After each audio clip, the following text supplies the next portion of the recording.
जिसाया पुस्तक अध्याय 12 कृतज्ञतात्मक गान। ସେହି ଦିନ ତୁମେ କହିବ, ହେ ପ୍ରଭୁ, ମୁଁ ତୁମକୁ କୃତଜ୍ଞତା ଜ୍ଞାପନ କରିବି, କାରଣ ଯଦିଓ ତୁମେ ମୋ ପ୍ରତି କ୍ରୋଧାନ୍ୱିତ ହୋଇଥିଲ, ତଥାପି ତୁମର କୋପ ଶାନ୍ତ ହେଲା ଓ ତୁମେ ମୋତେ ଆଶ୍ୱସ୍ତ କରିଅଛ। ଦେଖ, ଈଶ୍ୱର ହିଁ ମୋର ପରିତ୍ରାଣ, ମୁଁ ତାହାଙ୍କଠାରେ ଆସ୍ଥା ସ୍ଥାପନ କରିବି ଓ ମୁଁ ଭୟ କରିବି ନାହିଁ, କାରଣ ପ୍ରଭୁ ଈଶ୍ୱର ଅଟନ୍ତି ମୋର ଶକ୍ତି ତଥା ଗାନ, ସେ ମୋର ପରିତ୍ରାଣ ହୋଇଛନ୍ତି। ଆନନ୍ଦ ସକାଶେ ତୁମେ ପରିତ୍ରାଣର କୂପ ସବୁରୁ ଜଳ କାଢ଼ିବ। ସେହିଦିନ ତୁମେ କହିବ, ପ୍ରଭୁଙ୍କୁ କୃତଜ୍ଞତା ଜଣାଅ, ତାହାଙ୍କ ନାମରେ ନିବେଦନ କର, ଜନତା ମଧ୍ୟରେ ତାହାଙ୍କର କାର୍ଯ୍ୟକଳାପ ଘୋଷଣା କର ଏବଂ ପ୍ରଖ୍ୟାପନ କର ଯେ ତାହାଙ୍କର ନାମ ଅଟେ ମହୋନ୍ନତ। ପ୍ରଭୁଙ୍କ ଉଦ୍ଦେଶ୍ୟରେ ସ୍ତବଗାନ କର, କାରଣ ସେ ମହିମାମୟ କର୍ମ ସାଧନ କରିଛନ୍ତି, ସମଗ୍ର ପୃଥିବୀ ଏହା ଜାଣୁ। ହେ ସିୟନବାସୀ, ଚିତ୍କାର କର, ଆନନ୍ଦପୂର୍ବକ ଗାନ କର, କାରଣ ଯେ ଇସ୍ରାଏଲର ପବିତ୍ର ଜଣକ, ସେ ତୁମମାନଙ୍କ ମଧ୍ୟରେ ମହାନ ଅଟନ୍ତି। ଅଧ୍ୟାୟ 13 ବାବିଲୋନ ବିରୁଦ୍ଧରେ ଦିବ୍ୟ ବାଣୀ। ବାବିଲୋନ ବିରୁଦ୍ଧରେ ଆମୋସଙ୍କ ପୁତ୍ର ଜିସାୟାଙ୍କ ଦ୍ୱାରା ପ୍ରାପ୍ତ ଦର୍ଶନ। ବୃକ୍ଷଶୂନ୍ୟ ପାହାଡ଼ ଉପରେ ଏକ ସଂକେତ ଉଠାଅ, ଚିତ୍କାର ପୂର୍ବକ ସେମାନଙ୍କୁ ଡାକି କୁହ, ସେମାନେ ଯେପରି କୁଳୀନମାନଙ୍କର ଦ୍ୱାରରେ ପ୍ରବେଶ କରନ୍ତି, ସେଥି ସକାଶେ ହସ୍ତ ହଲାଇ ସେମାନଙ୍କୁ ସଂକେତ ଦିଅ। ମୁଁ ନିଜେ ମୋର ପବିତ୍ର ଯୋଦ୍ଧାଗଣଙ୍କୁ ଆଦେଶ ଦେଲି, ମୋର ମହନୀୟତାରେ ଯେଉଁମାନେ ଅଭିମାନ ପୋଷଣ କରନ୍ତି, ମୋର କ୍ରୋଧକୁ କାର୍ଯ୍ୟରେ ପରିଣତ କରିବା ପାଇଁ ସେହି ପରାକ୍ରମୀ ସୈନିକମାନଙ୍କୁ ମୁଁ ଆହ୍ୱାନ କରିଅଛି। ଶୁଣ, ଏକ ବିରାଟ ଜନସମାବେଶ ଯେପରି ସାଧନ କରେ, ସେହିପରି ଏକ ରବ ପର୍ବତ ସମୂହ ଉପରେ ଶୁଣାଯାଏ। ଶୁଣ, ରାଜ୍ୟ ସମୂହର ଅଟ୍ଟହାସ, ଜାତିଗଣ ଏକତ୍ରିତ ହେଉଥିବା ଭଳି ଏକ ଶବ୍ଦ ଶୁଣାଯାଏ। ସଂଗ୍ରାମ କରିବା ପାଇଁ ସେନାଧୀଶ ପ୍ରଭୁ ନିଜ ସୈନ୍ୟବାହିନୀକୁ ସମବେତ କରନ୍ତି। ସମଗ୍ର ପୃଥିବୀକୁ ବିନାଶ କରିବା ପାଇଁ ଯେଉଁମାନେ ପ୍ରଭୁଙ୍କର ଓ ତାଙ୍କର କ୍ରୋଧର ଅସ୍ତ୍ରଶସ୍ତ୍ର ସ୍ୱରୂପ, ସେମାନେ ଏକ ସୁଦୂର ଦେଶଠାରୁ ଆକାଶମଣ୍ଡଳର ପ୍ରାନ୍ତରରୁ ଆସନ୍ତି। ବିଳାପ କର, ପ୍ରଭୁଙ୍କ ଦିବସ ସନ୍ନିକଟ, ସର୍ବଶକ୍ତିମାନଙ୍କ ସମୀପରୁ ଉଦ୍ଭବ ବିନାଶ ଭଳି ତାହା ଅବଗତ ହେବ। ତେଣୁ ସମସ୍ତ ହସ୍ତ ଦୁର୍ବଳ ହେବ, ପ୍ରତ୍ୟେକଙ୍କର ହୃଦୟ ତରଳିଯିବ ଓ ସେମାନେ ଭୀତ ହେବେ। କଠୋର ବେଦନା ତଥା ଦୁର୍ଦ୍ଦଶାରେ ସେମାନେ ଅଭିଭୂତ ହେବେ। ପ୍ରସବ ବେଦନାଗ୍ରସ୍ତା ନାରୀ ସଦୃଶ ସେମାନେ ବ୍ୟଥାରେ ପ୍ରପୀଡ଼ିତ ହେବେ। ଭୟଚକିତ ଚକ୍ଷୁରେ ସେମାନେ ପରସ୍ପରକୁ ଚାହିଁବେ ଓ ସେମାନଙ୍କର ମୁଖ ଲଜ୍ଜିତ ହେବ। ପୃଥିବୀକୁ ବିଜନ କରିଦେବା ଓ ତନ୍ମଧ୍ୟବାସୀ ପାପୀମାନଙ୍କୁ ବିନାଶ କରିବା ପାଇଁ କ୍ରୋଧ ତଥା ଉଗ୍ର କୋପ ସହ ପ୍ରଭୁଙ୍କର ଦିବସ ଆଗତ ହୁଏ। ନଭମଣ୍ଡଳର ତାରକାପୁଞ୍ଜ ତଥା ନକ୍ଷତ୍ର ରାଶି ଆଲୋକ ଦେବେ ନାହିଁ। ଉଦିତ ହେବା ସମୟରେ ସୂର୍ଯ୍ୟ ତିମିରାବୃତ ହେବ ଓ ଚନ୍ଦ୍ର ନିଜ ଦୀପ୍ତି ପ୍ରକାଶ କରିବ ନାହିଁ। ସଂସାରକୁ ତାହାର ଅନିଷ୍ଟ ତଥା ଦୁଷ୍ଟ ବ୍ୟକ୍ତିମାନଙ୍କୁ ସେମାନଙ୍କର ଅପରାଧ ଯୋଗୁଁ ମୁଁ ଶାସ୍ତି ଦେବି। ଅହଙ୍କାରୀମାନଙ୍କର ଅହଙ୍କାର ମୁଁ ସମାପ୍ତ କରିବି ଓ ନିର୍ଦ୍ଦୟମାନଙ୍କର ଗର୍ବକୁ ମୁଁ ଅବନମିତ କରିବି। ମନୁଷ୍ୟକୁ ସ୍ୱଚ୍ଛ ସ୍ୱର୍ଣ୍ଣ ଅପେକ୍ଷା ଓ ମାନବ ଜାତିକୁ ଅପିରର ସ୍ୱର୍ଣ୍ଣ ଅପେକ୍ଷା ମୁଁ ଅଧିକ ଦୁର୍ଲଭ କରିବି। ସେନାଧୀଶ ପ୍ରଭୁଙ୍କର ରୋଷ ସକାଶେ ତାହାଙ୍କର ଭୀଷଣ କ୍ରୋଧର ଦିବସରେ ମୁଁ ଆକାଶମଣ୍ଡଳକୁ ପ୍ରକମ୍ପିତ କରିବି ଓ ପୃଥିବୀକୁ ସ୍ୱସ୍ଥାନକୁ ଦୋହଲାଇ ଦେବି। ଶିକାର ଏଣ ସଦୃଶ୍ୟ ଓ ପାଳକହୀନ ମେଷପଲତୁଲ୍ୟ ପ୍ରତ୍ୟେକ ବ୍ୟକ୍ତି ସ୍ୱଜନମାନଙ୍କ ପାଖକୁ ଫେରି ଆସିବେ ଓ ସମସ୍ତେ ସେମାନଙ୍କ ଦେଶ ଆଡ଼େ ପଳାୟନ କରିବେ। ଧରା ଯାଇଥିବା ସମସ୍ତେ ବିଦ୍ଧ ହେବେ ଓ ଅଧିକୃତ ହୋଇଥିବା ସମସ୍ତେ ଖଡ୍ଗ ଦ୍ୱାରା ନିପତିତ ହେବେ। ସେମାନଙ୍କ ଶିଶୁମାନେ ସେମାନଙ୍କର ଦୃଷ୍ଟିରେ କଚାଡ଼ି ଖଣ୍ଡ ବିଖଣ୍ଡ ହେବେ। ସେମାନଙ୍କ ଗୃହ ଲୁଣ୍ଠିତ ହେବ ଓ ସେମାନଙ୍କ ପତ୍ନୀମାନେ ଧର୍ଷିତା ହେବେ। ସେମାନଙ୍କ ବିରୁଦ୍ଧରେ ମୁଁ ମେଦୀୟମାନଙ୍କୁ ଉତ୍ତେଜିତ କରେ। ସେମାନେ ରୌପ୍ୟକୁ ଅସାର ମନେ କରନ୍ତି ଓ ସ୍ୱର୍ଣ୍ଣ ପାଇଁ ସେମାନେ ସନ୍ତୁଷ୍ଟ ହୁଅନ୍ତି ନାହିଁ। ସେମାନଙ୍କର ଧନୁ ଯୁବକମାନଙ୍କୁ ବଦ୍ଧ କରିବ। ଗର୍ଭଫଳ ପ୍ରତି ସେମାନେ ଦୟା କରିବେ ନାହିଁ ଓ ସେମାନଙ୍କର ଚକ୍ଷୁ ଶିଶୁମାନଙ୍କ ପ୍ରତି ନିର୍ଦ୍ଦୟ ହେବ। ଯେଉଁ ନଗରୀ ରାଜ୍ୟ ସମୂହର ଗୌରବ ଓ କାଲଦୀୟମାନଙ୍କର ପ୍ରତାପ ତଥା ଅଭିମାନ ସ୍ୱରୂପ, ସେହି ବାବିଲନ ପ୍ରଭୁଙ୍କ ଦ୍ୱାରା ବିଧ୍ୱସ୍ତ ସୋଦୋମ ତଥା ଗମୋରା ତୁଲ୍ୟ ପରିଣତ ହେବ। ତାହା କଦାପି ଅଦୂଷିତ ହେବ ନାହିଁ। ବଂଶ ପରମ୍ପରା ଅନୁସାରେ କେହି କେତେ ତନ୍ମଧ୍ୟରେ ବାସ କରିବେ ନାହିଁ। କୌଣସି ଆରବୀୟ ବ୍ୟକ୍ତି ସେଠାରେ ତମ୍ବୁ ସ୍ଥାପନ କରିବେ ନାହିଁ ଓ ମେଷପାଳକମାନେ ସେମାନଙ୍କ ପୋଲକୁ ସେଠାରେ ଶୁଆଇବେ ନାହିଁ। କିନ୍ତୁ ବନ୍ୟ ପଶୁଗଣ ସେଠାରେ ଆଶ୍ରୟ ନେବେ। ତାହାର ଗୃହଗୁଡ଼ିକ ଚିତ୍କାରକାରୀ ଜନ୍ତୁ ସକଳ ଦ୍ୱାରା ଭରିଯିବ। ଅଟ୍ଟପକ୍ଷୀ ସମୂହ ସେଠାରେ ଅବସ୍ଥାନ କରିବେ ଓ ବନ୍ୟ ଛାଗମାନେ ସେଠାରେ ନୃତ୍ୟ କରିବେ।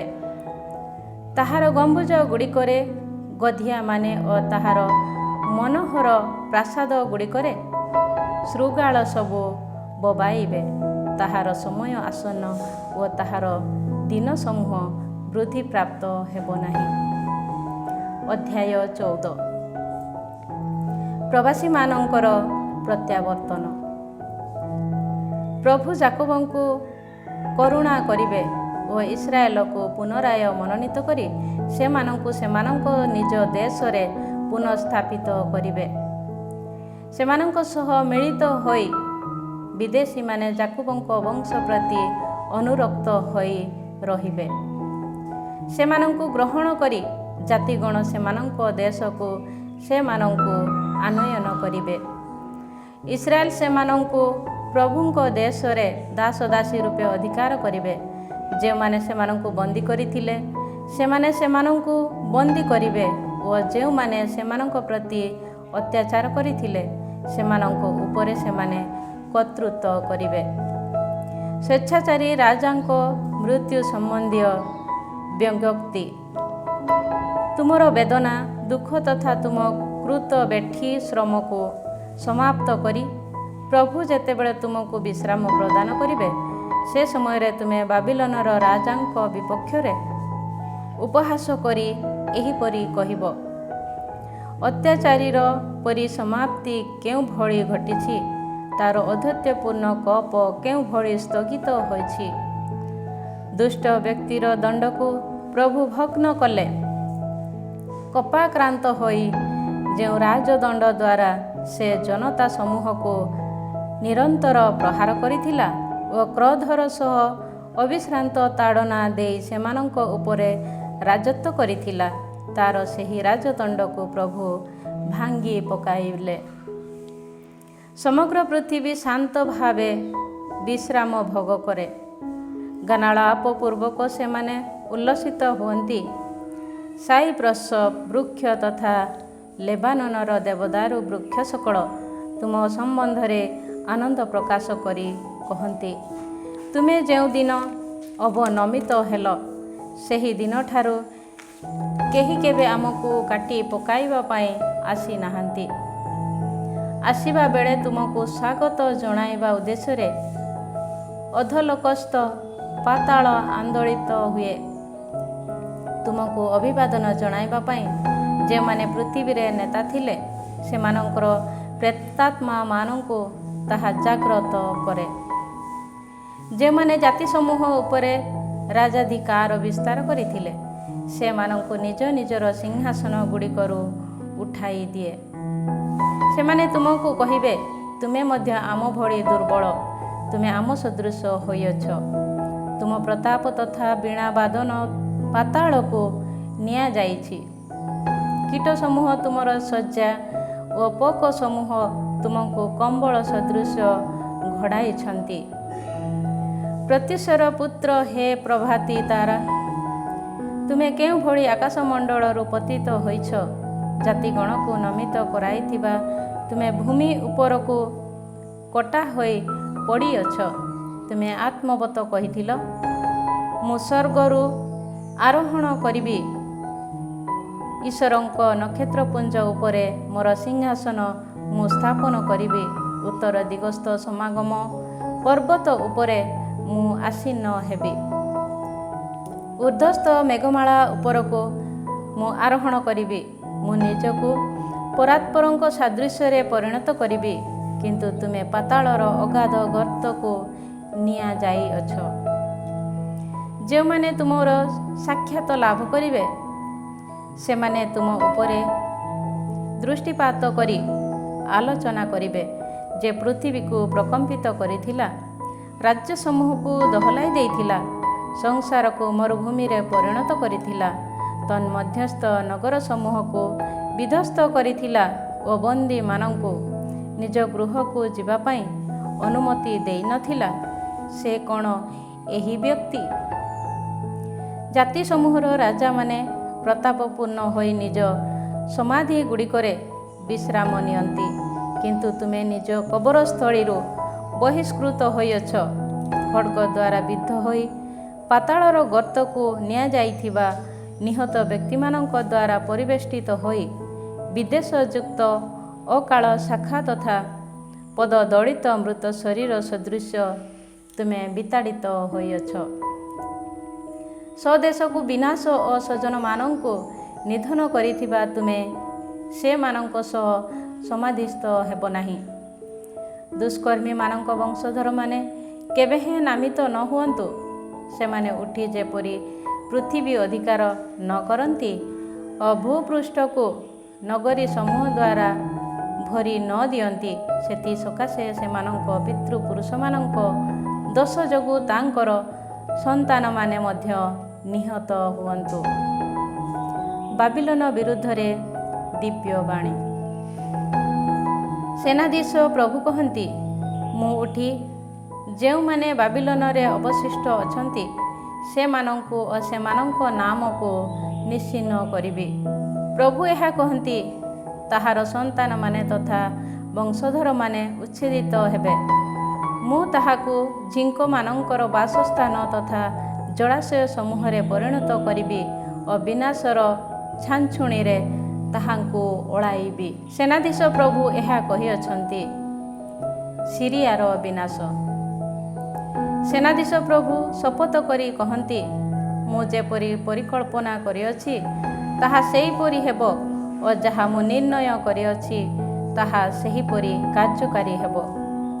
ସେହି ଆସିରୀୟମାନଙ୍କୁ ମୋର ଦେଶରେ ମୁଁ ବିଧ୍ୱସ୍ତ କରିବି। ମୋର ପର୍ବତ ଉପରେ ମୁଁ ତାକୁ ପଦଦଳିତ କରିବି। ତାର ଜୁଆଳି ସେମାନଙ୍କଠାରୁ ବିଚ୍ୟୁତ ହେବ ଓ ତାର ଭାର ସେମାନଙ୍କ ସ୍କନ୍ଧରୁ ଅପସାରିତ ହେବ। ଏହା ସମଗ୍ର ପୃଥିବୀ ସମ୍ବନ୍ଧୀୟ ଏକ ନିଷ୍ପତ୍ତି ଅଟେ।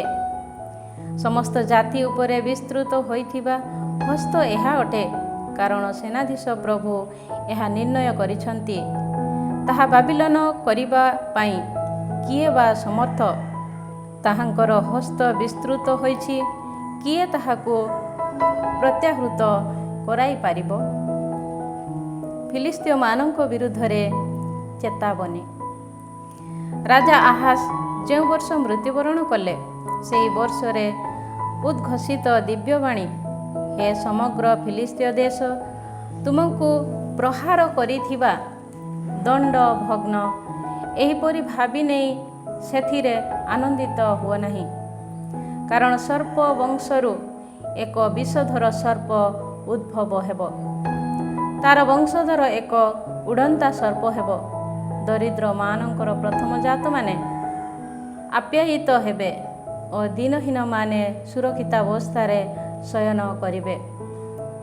କିନ୍ତୁ ତୁମର ମୂଳକୁ ମୁଁ ଦୁର୍ଭିକ୍ଷ ଦ୍ୱାରା ନିଧନ କରିବି ଓ ତୁମର ଅବଶିଷ୍ଟାଂଶକୁ ମୁଁ ବଦ୍ଧ କରିବି। ହେ ଦ୍ୱାର, ବିଳାପ କର, ହେ ନଗରୀ କ୍ରନ୍ଦନ କର। ହେ ସମଗ୍ର ଫିଲିସ୍ତିଆ ଦେଶ, ଭୟ କାତର ହୋଇ ତରଳି ଯାଅ। କାରଣ ଉତ୍ତର ଦିଗରୁ ଏକ ଧୂମ ଆସେ ଓ ତାର ସୈନ୍ୟ ବାହିନୀ ସମ୍ମୁଖରୁ କେହି କେବେ ଗୋପନରେ ପଳାୟନ କରନ୍ତି ନାହିଁ। ସେ ସମୟରେ ରାଜ୍ୟଗୁଡ଼ିକର ଦୂତମାନଙ୍କ କେଉଁ ଉତ୍ତର ଦେବେ? ପ୍ରଭୁ ସିୟନକୁ ସ୍ଥାପନ କରିଅଛନ୍ତି ଓ ତାହାଙ୍କର ସ୍ୱଜନମାନଙ୍କ ନିର୍ଦ୍ଧନମାନେ ତାହା ମଧ୍ୟରେ ଆଶ୍ରୟ ଲାଭ କରିବେ।